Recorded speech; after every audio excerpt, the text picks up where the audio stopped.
This is Jamal. Jamal is a boy who lives in a poor neighborhood. He has a friend named Kevin, who lives in a wealthy neighborhood.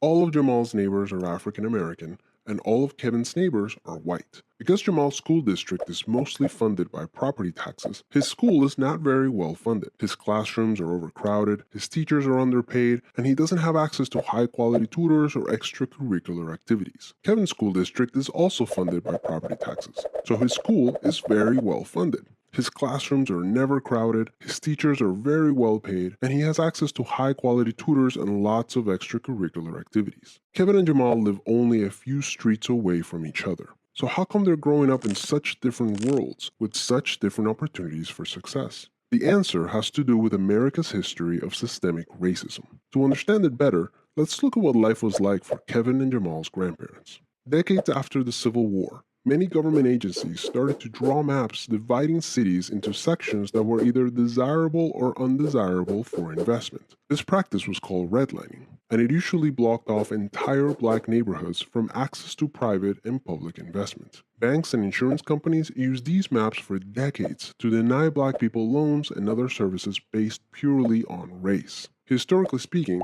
owning a home and getting a college education is the easiest way for an American family to build wealth.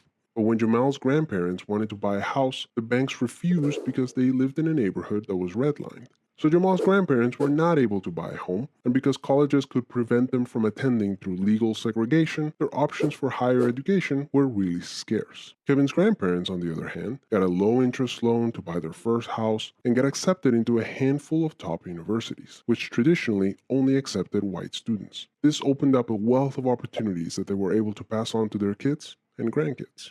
Even as late as the 1980s, an investigation into the Atlanta real estate market showed that banks were more willing to lend to low-income white families than to middle or upper-income African-American families. As a result, today, for every $100 of wealth held by a white family, black families have $5.04. A 2017 study confirms that redlining is still affecting home values in major cities like Chicago today. This explains how Kevin and Jamal inherited vastly different circumstances. Unfortunately, the story doesn't end there. A big part of systemic racism is implicit bias. These are prejudices in society that people are not aware that they have.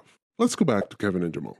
Against all odds, Jamal manages to be the only student from his high school to get accepted into a great university, the same one that Kevin and his high school friends are attending. But after Kevin and Jamal both graduate, Jamal notices that his resume isn't drawing as much interest as Kevin's, even though they graduated from the same program with the exact same GPA. Unfortunately for Jamal, studies show that resumes with white-sounding names get twice as many callbacks as identical resumes with black-sounding names. Implicit bias is one of the reasons why the black unemployment rate is twice the rate of white unemployment, even among college graduates today.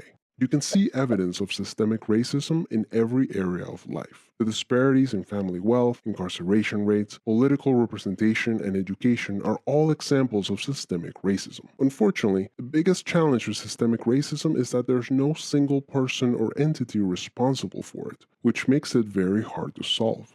So what can you do? The first thing you can do is work towards becoming more aware of your own implicit biases. What are some prejudices that you might hold that you're not aware of? Second, let's acknowledge that the consequences of slavery and Jim Crow laws are still affecting access to opportunity today. As a result, we should support systemic changes that create more equal opportunities for everyone. Increasing public school funding and making it independent from property taxes would be a great start, so that poor and wealthy districts can receive equal access to resources.